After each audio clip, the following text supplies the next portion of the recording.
Mesdames, Messieurs, bienvenue sur Africa TV. En 1914, le Cameroun allemand est attaqué par les Anglais, les Français et les Belges. Après 1 an et demi de retraite, les Allemands abandonnent le Cameroun et se réfugient dans la colonie espagnole voisine. Hermann Scolaster, missionnaire catholique devenu aumônier militaire, raconte cela dans un livre poignant, publié en 1918 sous le titre « Krieg im Busch », et dont une tradition nous est proposée par Gilles-René Vanier chez l'Harmattan sous le titre « Guerre de brousse au Cameroun allemand, 1914-1916, témoignage d'un aumônier militaire ». Bonjour Monsieur Vanier. Bonjour. Alors, merci de nous rejoindre sur Africa TV pour nous relater ce témoignage à partir de l'ouvrage qui nous sert de prétexte. Guerre de brousse au Cameroun 1914-1916. Alors, pouvez-nous présenter le contexte? Oui, d'abord une petite présentation sur Hermann Scolaster. Oui. Donc, c'était un prêtre de la congrégation des Palotins, la première congrégation catholique qui a été autorisée à officier au Cameroun, quelques années après les missionnaires protestants allemands. Alors d'ailleurs, équivoquons d'abord sur Hermann Scolaster, son prénom Hermann, l'homme de l'armée, qu'on traduit maintenant par soldat, mais il n'y avait pas de soldat là, chez les anciens germains. Et Scolaster, scola, l'école. Donc on a à la fois le côté militaire et le côté savant, ce qui correspond tout à fait à ce qu'a fait Hermann Scolaster, ce qu'était Hermann Scolaster, un homme, un universitaire, un prêtre universitaire, qui nous a relaté la guerre. En 1914, il était déjà depuis 8 ans missionnaire au Cameroun. Il avait déjà écrit un petit livre sur l'art africain. Et il était affecté à la mission d'Andreasberg. Andreasberg, c'est Saint-André, à 50 km à l'est des DA. Oui. C'était une époque très différente. Il y avait 3 millions d'habitants au Cameroun et simplement 1500 Allemands. L'armée allemande comptait au début de la guerre 1750 hommes. Pratiquement tous africains, les postes d'encadrement étant en période de paix réservés aux Blancs. Alors, pardon, je vous ai arrêté. Comment est-ce qu'on peut justifier le fait que 1500 personnes arrivent à contrôler 3 millions d'autres personnes? Ça, je suis traducteur, je ne peux émettre que des hypothèses, et c'est des universitaires qui pourront confirmer. Il y avait d'abord la division tribale qui est extrêmement forte, ce qui fait que les Allemands pouvaient jouer d'une tribu contre l'autre, et d'ailleurs, les tribus pouvaient jouer des Allemands.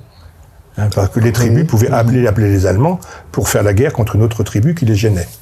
Ça s'est trouvé. Donc on veut dire que la division tribale a permis la colonisation. Parce que bien sûr, sinon une colonne d'Allemands qui progressait dans la forêt, si les quelques tribus du coin s'étaient liguées pour les attaquer de flanc, on n'en parlait plus. Alors, et c'est ce qui a d'ailleurs permis le recrutement d'un certain nombre de locaux dans les rangs de l'armée allemande. Le recrutement était possible que si les gens étaient à peu près volontaires. On pouvait recruter de force, bien sûr, mais ça fait de mauvais soldats. Alors, on recrutait, c'était très inégal. Le recrutement, c'est par exemple fait très bien passer chez les Yaoundés. Ce que les Allemands appelaient Yaoundé, c'était toutes les populations, toutes les tribus autour de Yaoundé, donc je ne donnerai pas de nom actuel, parce que ce serait inexact. Par contre, il n'était pas question de recruter chez les Douala, qui étaient très favorables aux Anglais, qui avaient été bien maltraités par les colons allemands qui voulaient les chasser du centre-ville. Et donc c'était très inégal suivant les tribus.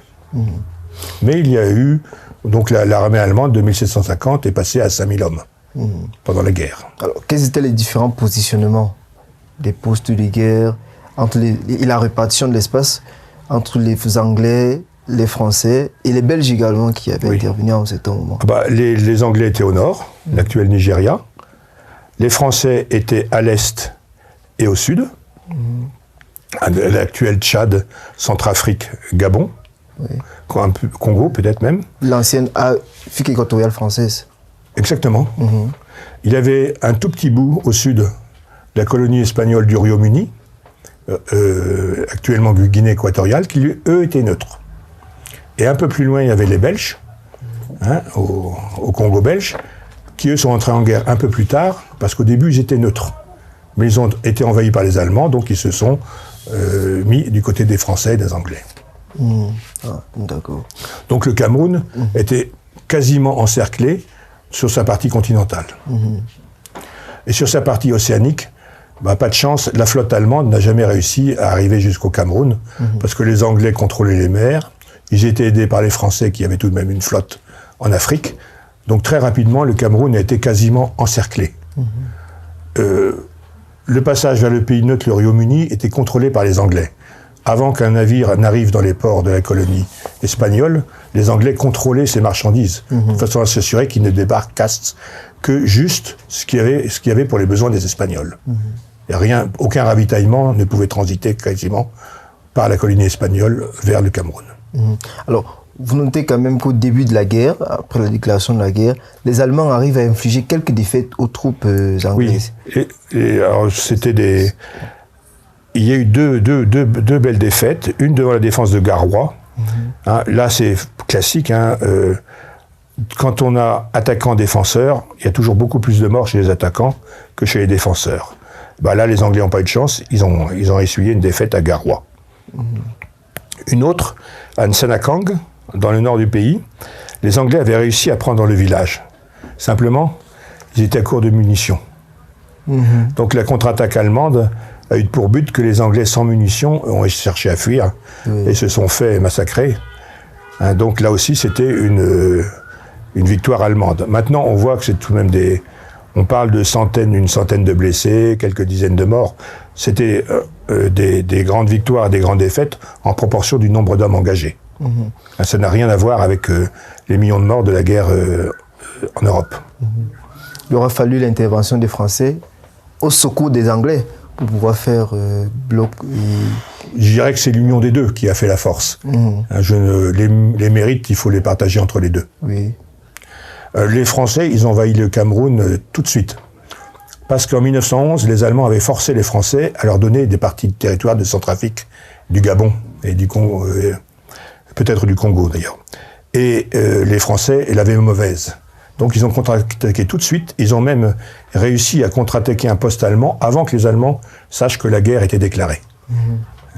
Et ensuite, donc les Français attaquaient en venant de leur colonie. Les Anglais attaquant venant de leur colonie. Et il y a eu un troisième front, qui est le front de l'arrivée par la mer. Très rapidement, les Anglais et les Français ont bloqué le port de Douala. Bon, ils ne savaient pas que Douala était assez pauvrement défendu, donc ils ont hésité peut-être 2 semaines. Ils ont bombardé Douala. À l'époque, Douala était défendu par quelques vieux canons datant de la guerre de 1870. Il y avait bien 1000 Allemands à peu près à Douala, près de 1000 Allemands. Simplement, il n'y avait pas autant de fusils. Donc les défenses allemandes étaient très faibles. Ils ont essayé d'inventer, de faire des torpilles et tout ça. Ça n'a pas trop bien marché. Les Allemands ont mis coulé des bateaux dans le chenal, mais le courant a repoussé les bateaux. Bon, ensuite, les Allemands ont déplacé les bouées pour faire croire que le chenal passait au-dessus des navires qu'ils avaient coulés, mais bon, ça n'a pas réussi non plus. Alors, du coup, là, on rentre un peu dans l'ingéniosité allemande en matière d'armement. C'est-à-dire, au départ, il y avait des vieux fusils à poudre noire et qui, au fur et à mesure que les échanges, les combats s'avançaient, ils étaient à court de munitions, à court d'armement et tout. Ils ont dû remplacer un certain nombre d'éléments. Oui, tout à fait. En 1914, le fusil à poudre noire, c'était déjà normalement dépassé. On en trouvait encore dans les colonies. Ça n'a jamais été employé dans la guerre en Europe. Simplement, les Allemands, aussi au Cameroun, avaient réformé la plupart des vieux fusils à poudre noire. Ils avaient utilisé les canons pour faire des barreaux de prison. Les mécanismes, ils les avaient mis dans des caisses. Les crosses, ils les avaient perdus ou brûlés. Donc, quand la guerre a déclaré, qu'ont fait les Allemands, ils ont démonté les barreaux de prison. Si c'était un peu abîmé, ils ont scié le bout du canon. Ils ont remonté le mécanisme. Et le charpentier de la mission catholique de Yaoundé a fabriqué des crosses. Comme ça, ils ont refabriqué 200 fusils. Ce qui n'est pas négligeable sur une armée qui, au départ, comptait un peu moins de 2000 hommes. Mais l'ingéniosité dans l'armement, ils l'ont eu partout. Ils ont fabriqué, par exemple, des uniformes avec des vieux stocks de tissu vert. C'était pas la couleur officielle de l'armée allemande, mais quand on se bat dans la forêt, un uniforme vert, c'est pas mal. Il permet de faire quoi avec la végétation, avec la végétation. Il y a également un armurier, Vellman, qui était établi à Ebolova, je crois, qui fabriquait des fusils à canon court, parce qu'il ne pouvait pas en fabriquer à canon long. Et ces fusils ont été très efficaces pour les combats en forêt.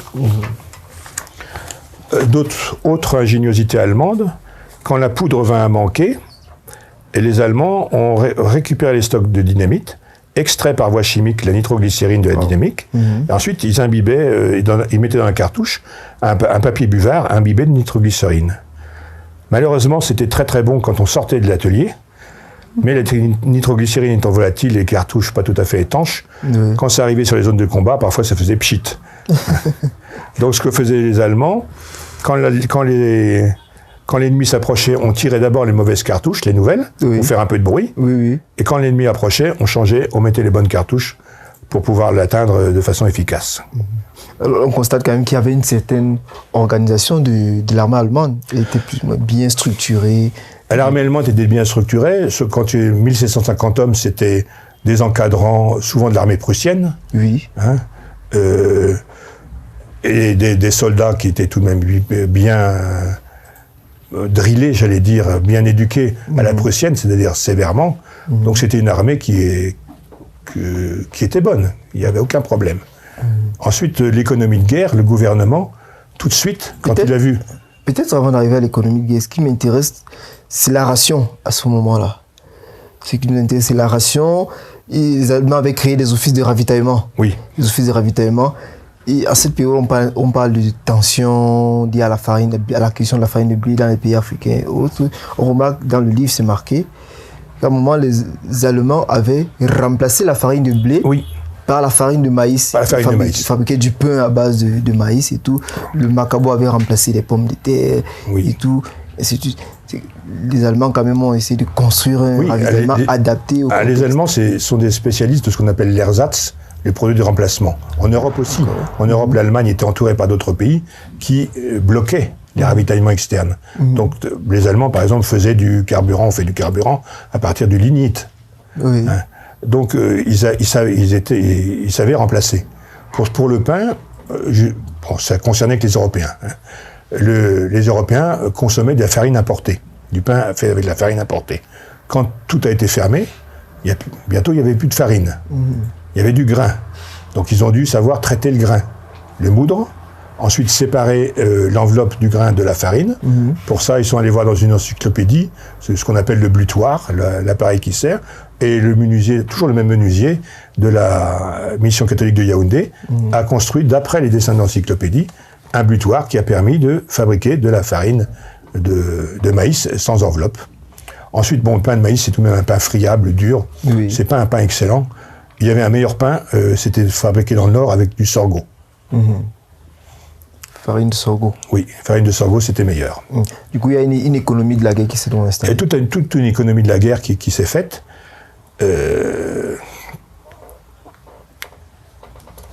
Oui, le farine, le macabo, pommes de terre, on a déjà dit. Le café, on produisait un peu de café dans quelques missions, mais c'était bien insuffisant. Donc le café a été fait avec des graines de grillées. Il y avait même le meilleur mélange, contenait aussi de la noix de cola grillée. Avec la cendre et de l'huile de palme, on fabriquait du savon noir. Oui, le savon noir. Le savon est un savon un peu liquide, que les Allemands appellent savon vert. Mais bon, ça, c'est... Parce que chez eux, c'est fabriqué avec de façon chimique, c'est vert. Bon, bien sûr, quand c'est fabriqué avec la cendre et de l'huile de palme, c'est noir. Du coup, il y a d'ailleurs une manufacture de cigares qui fut établie à cette période-là pour le ravitaillement des soldats. Il y avait un planteur qui plantait du tabac pour l'exportation. L'exportation étant supprimée, on a cherché à utiliser ces feuilles de tabac. Donc on a monté une manufacture de tabac qui donnait, je crois, une 50aine de cigares par mois, ou une vingtaine, je ne me rappelle plus, aux hommes de troupe. Donc il y avait largement de quoi fumer pour tout le monde. À l'époque, on ne connaissait pas les effets délétères du tabac. Et puis il y a des produits pour lesquels le sel, on n'en a pas fabriqué, il fallait rationner. Oui. On a rationné du début à la fin parce que bon, il n'y a pas d'autre solution. Mais donc, il y a toujours eu à manger. Ça n'a jamais été un problème. Le problème, ça a été les munitions. La guerre s'est terminée quand les Allemands n'avaient plus de munitions. D'accord. Et la position de la colonie espagnole, Rio Muni, elle a été d'un certain secours pour les Allemands. Oui, mais secours d'un pays neutre. C'est-à-dire que quand les Allemands ont été battus, ils ont fait retraite via le Royaume-Uni. Mais quand ils se passaient la frontière, ils devaient laisser leurs armes. Ensuite, ils ont été envoyés vers l'île de Bioko. Et de Fernando Po à l'époque, ça s'appelait Fernando Po. Oui. Et là, j'étais dans des camps, qui n'étaient pas des camps de prisonniers, mais tout de même des camps d'internement. Et de là, ils sont allés vers l'Espagne. Et les non-combattants, comme le père Scolaster, comme les infirmières, ont eu le droit de rentrer pendant la guerre en Allemagne. Et les combattants sont restés jusqu'à la fin de la guerre. Alors, quelles étaient les principales lignes de front?